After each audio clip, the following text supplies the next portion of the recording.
नमस्कार दोस्तों। डॉक्टर राकेश वर्मा के चैनल पर आपका स्वागत है साथियों। तो साथियों, आज का जो विषय हमारा रहेगा, जो हमारा जो कंटेंट्स है उससे थोड़ा सा हटके कि भाई अभी जो है 14 तारीख की जो एक घटना है, 14 मार्च को एक कर्नल को बुरी तरह से पीटा है, उसके बच्चे को बहुत बुरी तरह से मारा गया है पटियाला के अंदर। और उसके बाद उसकी पत्नी को बड़ा बेइज्जत भी किया गया है और 3 दिन तक कोई एफआईआर भी दर्ज नहीं की गई है। बहुत ही दुखद घटना है साथियों। इसको राजनीति से ऊपर हटके सोचने की जरूरत है एक आम आदमी के लिए। जब एक देश की रक्षा करने वाला कर्नल,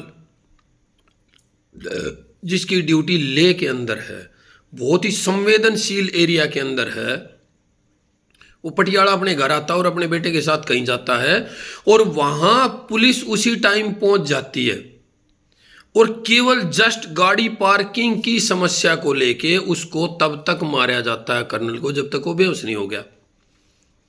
और कर्नल का लड़का तो इतना भयभीत है कि वो इस देश में नहीं रहना चाहता।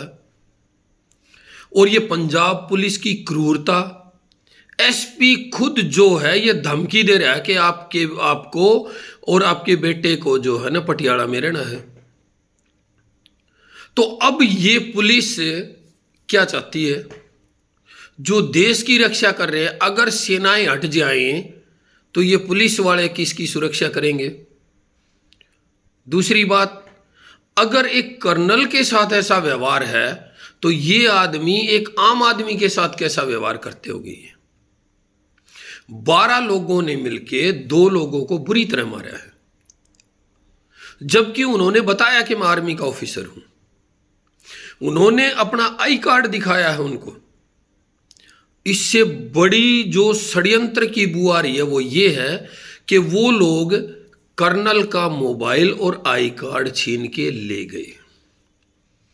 कर्नल लेह के अंदर है, लेह के ऊपर चाइना की भी नजर है और दूसरी तरफ से पाकिस्तान भी सपोर्ट कर रहा है। तो ये बहुत बड़ा षड्यंत्र हो सकता है। इसके अंदर तो केवल पंजाब सरकार ही नहीं, हमारे देश की सेंट्रल गवर्नमेंट के गृह मंत्रालय को सक्रिय होने की जरूरत है। और जो ये 12 लोग हैं और इनके साथ जो इनका एसपी है, उनके मोबाइल तुरंत प्रभाव से जमा करके और इनकी कॉल डिटेल, इनके अकाउंट्स चेक करवाए जाएं कि इनके फॉरेन के अंदर कौन कौन से और कितने अकाउंट हैं। ये जो चीजें हैं ये हमारी देश के लिए बहुत जरूरी हैं। और एक कर्नल को इस तरह से बुरी तरह से मारना सिर्फ एक पार्किंग की समस्या को लेके, और वो भी ऐसा कोइंसिडेंट होता है कि वो यहां से जस्ट वहां अपने पैतृक स्थान पर आया हुआ है। तो कोई ना कोई षड्यंत्र इसमें हो सकता है साथियों।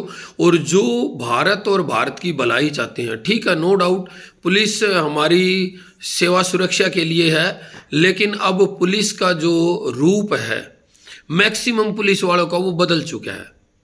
क्योंकि ये आमतौर पर देखा गया है, कोई अपराधी, कोई खूनी है, कोई बहुत बड़ा स्मगलर गैंगस्टर है, उसके लिए तो 50-50 पुलिस वाले तैयार होते हैं। उसको बड़ी सिक्योरिटी के साथ ले जाया जाता है, उसको ये फील कराया जाता है कि मैं जो है ना एक पावरफुल आदमी हूँ।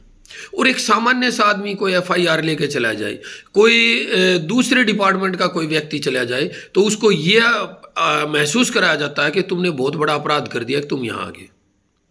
इसलिए इस देश में आज पुलिस की बजाय फौज की इज्जत होती है।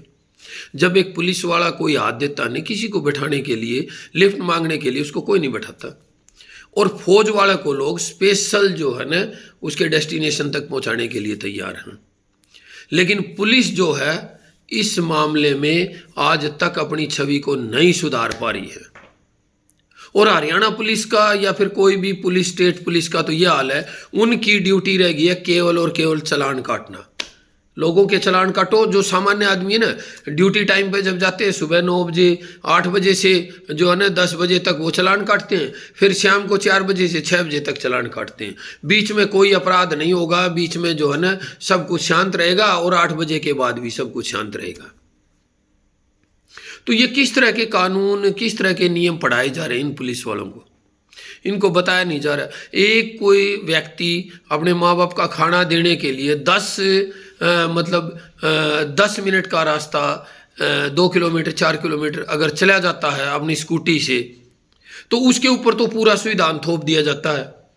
और एक व्यक्ति जो है सरेआम गुंडागर्दी कर रहा है, लोगों के साथ मारपीट कर रहा है, उसके लिए कोई कानून नहीं है। तो ये गृह मंत्रालय को जागना पड़ेगा। अब इस फौजी वाले केस में बहुत बड़े षड्यंत्र की बू आ रही है। इन लोगों के तार कहीं भी जुड़े हुए हो सकते हैं।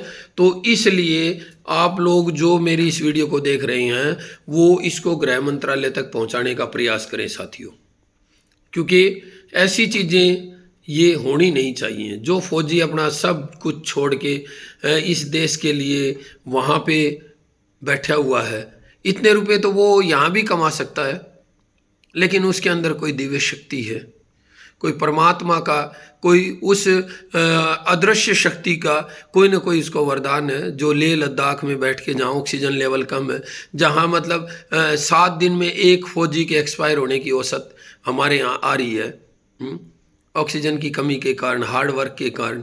लेह लद्दाख में बैठे हैं, अखनूर में बैठे हैं, और बहुत सियाचिन ग्लेशियर में बैठे हुए हैं।